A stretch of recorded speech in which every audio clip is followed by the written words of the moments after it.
पुराणों में धर्म को नंदी के रूप में बताया। भागवत में जो कथा है, परीक्षित ने देखा साक्षात धर्म नंदी के रूप में, नंदी के रूप में बताया। और नंदी संतान है गाय की, गाय के द्वारा ही जगत को नंदी मिलता। तो इससे ये भी होता है कि धर्म वहीं पर सुरक्षित है। धर्म तभी संभव है, धर्म क्रिया भी तभी संभव है जब हम गायों की सेवा करें। जैसे गाय के बिना बछड़े का अस्तित्व नहीं है, उस प्रकार गो सेवा के बिना धर्म क्रिया का अस्तित्व ही नहीं है। जब शिवालय में आप जाते हैं तो शिवालय के बाहर ही नंदीश्वर है। वो यही संकेत है कि गोवंश की रक्षा करेंगे तभी हम शिव को प्रसन्न कर पाएंगे। जैसे बड़ी प्रसिद्ध बात है, लोग कहते हैं कि शिव परिवार में कोई किसी को मारता नहीं है, कोई किसी से लड़ाई करता नहीं है। गणेश जी के पास चूहा है और शिव जी के गले में सांप है, लेकिन सांप चूहा खाता नहीं है। फिर कार्तिक स्वामी के पास मोर है और मोर का आहार सांप है, लेकिन मोर सांप को नहीं मारता। यहां अमृत ही अमृत है। अपने स्वभाव के दोषों से सब मुक्त है।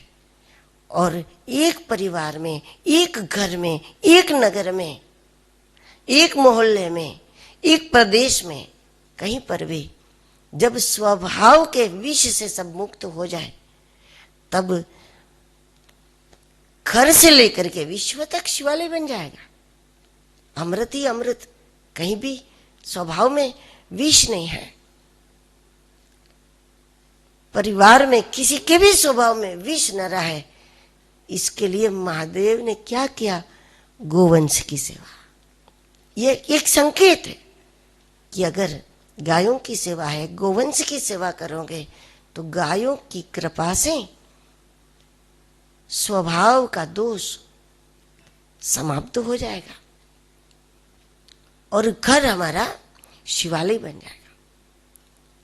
मंदिरों में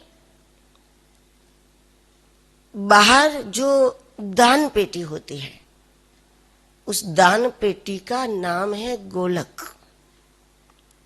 लोग कहते हैं ना, हमने गोलक में इतना डाला, उसको कहते गोलक। फिर मंदिर चाहे गणेश जी का हो, राम जी का हो, कृष्ण का हो, शिव जी का, कोई भी मंदिर हो, लेकिन जो बाहर जिसमें हम कुछ दान डालते हैं उसको तो गोलक ही बोलते हैं। तो इसका भी ये भाव है कि जब तक हम गो सेवा के लिए कुछ योगदान नहीं करते हैं, तब तक हमारे फूलों से, हमारी पूजा की सामग्रियों से देवता की परिपूर्ण प्रसन्नता हमें प्राप्त नहीं होगी। हमें गोलोक में होकर के जाना है। चाहे जिस देवता का मंदिर हो, हमें गोलोक होके जाना है। यानी गायों की सेवा में कुछ ना कुछ योगदान करके, संकल्प पूर्वक गो सेवा के लिए कुछ डाल करके फिर जब हम मंदिर में जाते हैं, तभी देवता की विशेष प्रसन्नता हमें प्राप्त होती है। और वैसे भी सब जानते हैं, यज्ञ करना है तो आपको घी चाहिए, गोबर चाहिए, गोमूत्र चाहिए।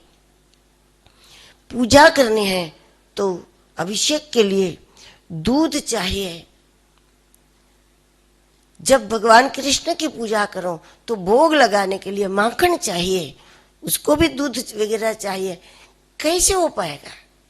गणेश जी की पूजा करो तो फिर लड्डू चाहिए, बिना घी का कैसे बनेगा? धर्म की एक भी क्रिया का अस्तित्व नहीं है गो सेवा के बिना। और इसलिए हमें धर्म को सुरक्षित रखना है तो पहली बात यह है, हमें गायों को सुरक्षित रखना होगा।